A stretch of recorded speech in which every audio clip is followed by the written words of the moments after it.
Hi అండి. ఈరోజు నేను తయారు చేయబోయేది వంకాయ బంగాళదుంప అండి. ఎలా తయారు చేయాలో చూసేద్దాం రండి. దీనికోసం వంకాయ, బంగాళదుంప చిన్న చిన్న ముక్కలుగా కట్ చేసుకోవాలండి. ఇప్పుడు ఒక కళాయి పెట్టి అందులో కొంచెం నూనె కూడా వేసుకొని అందులో ఉల్లిపాయలు, జీలకర్ర, ఆవాలు కూడా వేసి బాగా వేపాలండి. ఇలా వేపిన తర్వాత ముందుగా కట్ చేసిన వంకాయ, బంగాళదుంప కూడా వేసి ఉప్పు, పసుపు కూడా వేసి బాగా కలపాలండి. ఇలా బాగా కలిపిన తర్వాత మూత పెట్టి ఒకసారి మగ్గించిన తర్వాత ఇప్పుడు ఇందులో మళ్ళీ ముందుగా కట్ చేసిన టమాటాలు కూడా వేయాలండి. మూత తీసిన తర్వాత బాగా కలపాలి.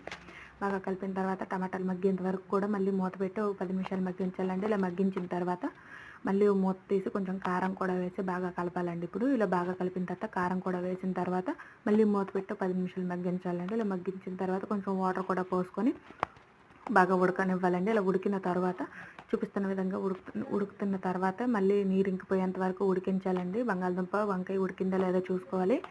చూసుకున్న తర్వాత చూడండి, కూర అయితే సూపర్గా వచ్చింది. మీరు కూడా ఇంట్లో ట్రై చేయండి. ఎలా వచ్చిందో కామెంట్ చేయండి, లైక్ చేయండి, షేర్ చేయండి, సబ్స్క్రైబ్ చేసుకోవడం మర్చిపోకండి. Thank you.